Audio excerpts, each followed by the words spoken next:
Shalom semuanya, perkenalkan nama saya Grace Marcella Adebora, siswi SMA Swasta Kristen WK Bubak dari kelas 10I. Di video ini saya akan menjelaskan tentang perubahan iklim.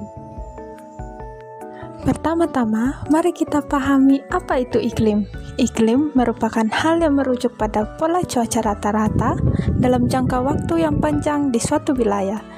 Berbeda dengan iklim, cuaca adalah keadaan atmosfer yang berlangsung dalam jangka waktu yang singkat di suatu lokasi tertentu. Seringkali orang tidak dapat membedakan iklim dengan cuaca, namun perbedaan utamanya adalah iklim melibatkan data rata-rata selama beberapa dekade, sementara cuaca berkaitan dengan kondisi saat ini atau dalam waktu yang sangat singkat. Saat ini, kita menghadapi tantangan serius yang dikenal sebagai perubahan iklim. Perubahan iklim dan pemanasan global adalah dua hal yang berbeda.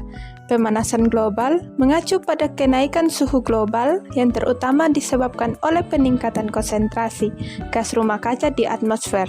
Sedangkan perubahan iklim mengacu pada meningkatnya perubahan ukuran iklim dalam jangka waktu yang lama, termasuk curah hujan, suhu, dan pola angin. Iklim yang berada di Indonesia adalah iklim yang pertama, ada iklim tropis. Wilayah Indonesia terletak tepat di garis khatulistiwa yang melintasi daerah Sumatera, Kalimantan, Sulawesi, dan Maluku, sehingga suhu udara rata-rata sepanjang tahun antara 22 derajat hingga 27 derajat Celcius. Selanjutnya, ada iklim muson atau iklim musim. Indonesia memiliki iklim muson karena setiap 6 bulan sekali dipengaruhi oleh angin muson. Pada bulan Juni hingga September, bertiup angin muson timur. Pada saat itu, matahari berada di posisi sebelah utara garis khatulistiwa. Angin bertiup dari daratan Australia menuju daratan Asia. Angin dari daratan Australia bersifat kering, sehingga di Indonesia mengalami musim kering atau musim kemarau. Pada bulan Desember hingga Maret, bertiup angin muson barat. Pada saat itu, matahari berada di sebelah selatan garis khatulistiwa. Angin bertiup dari daratan Asia menuju daratan Australia. Angin yang berasal dari daratan Asia bersifat basah, sehingga di Indonesia mengalami musim hujan. Pada waktu itu terjadinya pergantian musim atau masa pancaroba. Hal ini terjadi antara bulan April hingga Mei dan Oktober hingga November. Di wilayah Indonesia juga dikenal adanya angin lokal, misalnya angin laut yang bertiup dari laut ke darat dan terjadi pada siang hari, serta angin darat yang bertiup dari darat ke laut dan terjadi pada malam hari.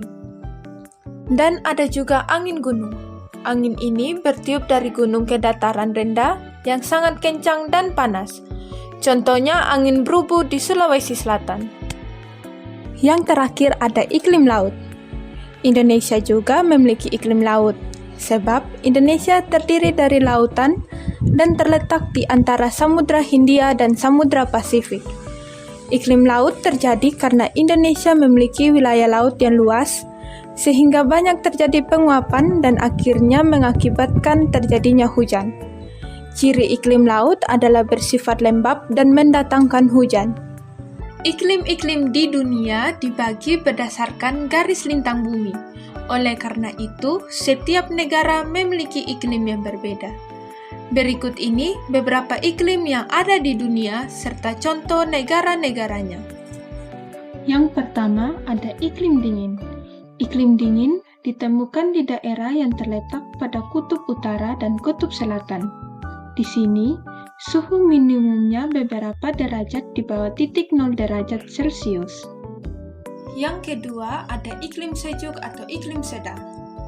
Iklim ini terdapat di daerah yang terletak pada garis 40 derajat lintang utara hingga 66,5 derajat lintang utara dan dari 40 derajat lintang selatan hingga 66,5 derajat lintang selatan. Contoh, negara-negara memiliki iklim sejuk adalah Inggris, Mongolia, Denmark, Italia, dan juga Rumania. Yang ketiga adalah iklim subtropis. Iklim ini terletak pada daerah bergaris lintang dari 23,5 derajat lintang utara hingga 40 derajat lintang utara, dan juga dari 23,5 derajat lintang selatan hingga 40 derajat lintang selatan. Contoh negara-negara yang beriklim subtropis adalah Jepang, Korea, Turki, Iran, dan Irak.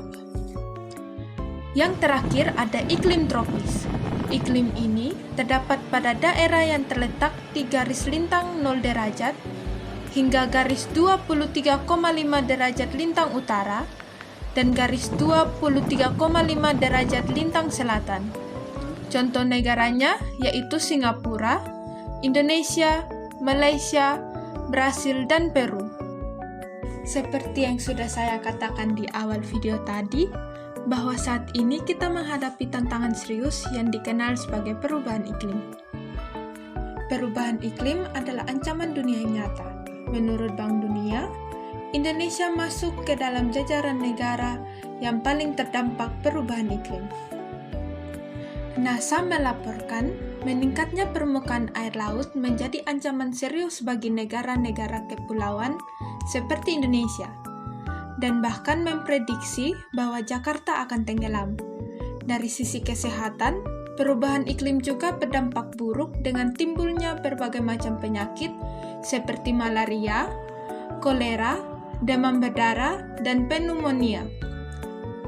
Hal ini diakibatkan oleh kelembapan udara pada musim kemarau yang berkepanjangan. Selain itu, apabila suhu bumi terus meningkat, ancaman kebakaran hutan akan mengakibatkan infeksi saluran pernapasan pada manusia dan menjadi sulit dihindarkan. Setelah melihat dampak yang terjadi, mari kita sama-sama mencegah perubahan iklim menjadi lebih parah dengan cara melakukan hal-hal sederhana yang bisa dimulai dari lingkungan rumah, seperti menghemat energi, melakukan aksi 3R, serta melakukan reboisasi. Langkah kecil yang kita lakukan dapat berdampak besar bagi kehidupan kita. Jadi, ayo menjadi bagian dari perubahan positif. Terima kasih.